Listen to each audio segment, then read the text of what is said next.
Əgər biz qovluğumuzun adını dəyişmək istəyirsək, bunun bir neçə yolu var.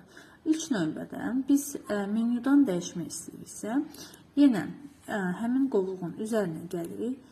F2, klaviaturada F2 düyməsi bir dəfə sıxılır və bununla da arxa fon belə rəng alınır və hər hansı bir ad qoyulur. Belə. Nə istəsə yazırıq.